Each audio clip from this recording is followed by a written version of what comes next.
Hello everyone, welcome to the Ginger Snaps here, where I'll be discussing horror movies with you guys in a very blunt way. I am your host, Steven Harrold, and in today's video, I'm going to be giving you guys my review for Evil Dead 2: Dead by Dawn, which was released in 1987 and stars Bruce Campbell and was directed by Sam Raimi. In preparation of the release of Evil Dead Rise, coming out on April 21st, I was going to be reviewing the whole Evil Dead franchise, excluding Ash vs. the Evil Dead. I was just going to do all the theatrical released films. So if you guys haven't seen my very first Evil Dead review, I will make sure I put the link in the description down below so you guys can actually see what I thought about the film. But for this video, we're going to be talking about the sequel, Evil Dead 2. Now, this is widely regarded as some of people's favorite of the franchise, and I understand why, and it's no secret, a lot of people do love this film, and I'm definitely one of them. So, let's get into it. Let's get into this review of Evil Dead 2: Dead by Dawn. For the story of this film, it is pretty much a rehash of the first film, with Ash still at the cabin, dealing with the Deadites and the Necronomicon, the Book of the Dead. Now, if you guys all recall that the first 10 to 15 minutes of this film, Evil Dead 2, is practically a remake of the first film. Now, Sam Raimi, he was going through a lot of failure in Hollywood, and he wanted to make Evil Dead 2. He was given a bigger budget, but now this time he wanted to make sure he could spice it up a little bit, so he decided to have a continuation of the first film, but shoot it differently. As we all know, he did go to the cabin with a few more people, but in this movie, it seems he went to the cabin with only his girlfriend at that time.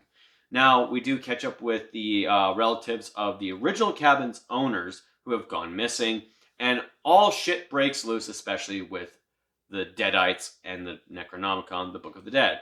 Now, for the story, of course, it's a little bit more comical in a weird way, I guess you could say. Sam Raimi was given a bigger budget when it came to this film to maybe do a little bit more dialogue, maybe put a lot of gore in there. We will get to that. But for sure, when it comes to this story, it's cut and dry, bare basic, but still fun to actually enjoy with this film. We all love a certain protagonist in this franchise, and that protagonist, of course, is Ash Williams, played by Bruce Campbell. Now, Bruce Campbell was kind of the quiet type of guy in the first film, and in this film, he's different. It's the Bruce Campbell we all kind of know and love. He's starting to get into that rhythm of being that Bruce Campbell, the Ash that we love so much. And in this film, we get that spark.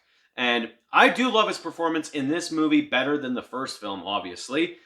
This is also the introduction of when Ash finally gets his chainsaw hand. As we all know, that amazing fucking quote, Groovy, comes into the play with this movie. And Ash just looks like a badass in this movie. And Bruce Campbell's performance in this film absolutely just tears the house down. One of the best performances of a protagonist in the horror genre. As for the antagonists of this movie, of course, it's the Deadites, summoned by the Book of the Dead, the Necronomicon.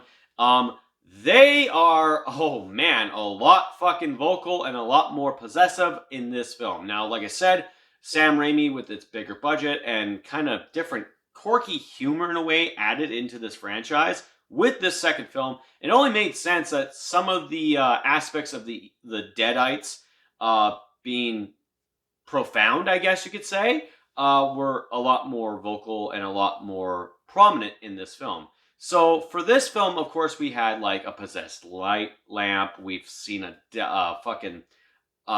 deer head, a bookshelf full of books, all being possessed by the Deadites. We even see Ash's dead girlfriend and a bunch of the other characters in this movie who do get possessed here and there. And all their effects and all their looks and how they are possessed all look good.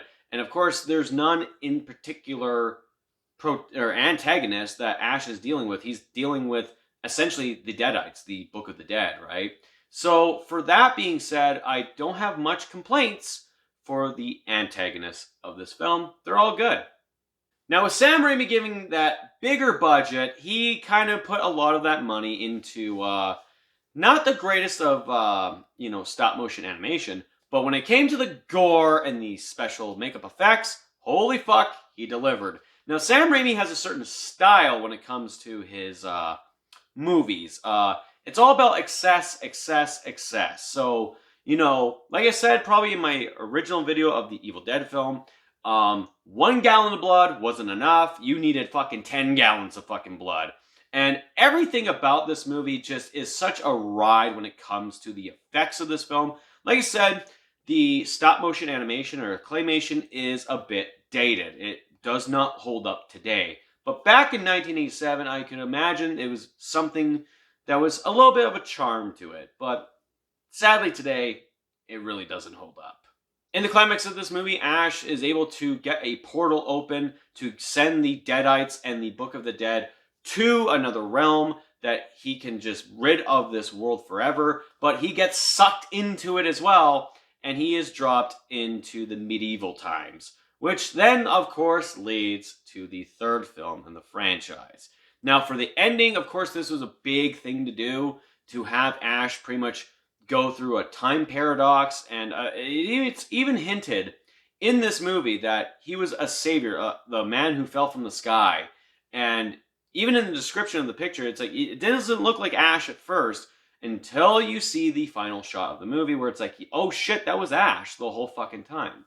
So, with that being said, the conclusion of this movie obviously is a good home run because it does set up for the third film that a lot of people even love more.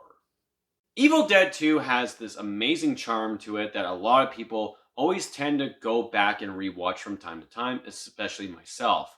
Now, of course, like I said, Bruce Campbell's Ash Williams is a home run with this film. The blood and the gore, amazing. The special effects, to a degree, when it comes to the stop motion animation, it doesn't hold up today. The story is still it's still a good sequel to the first film, even though they decided to do a remake of the first film for the first 15 minutes of this film. But nonetheless, Evil Dead 2 Dead by Dawn is still a cherished film, especially that poster look. It's still a kick-ass look, and that's why a lot of people tend to love it, and I just happen to be one of them.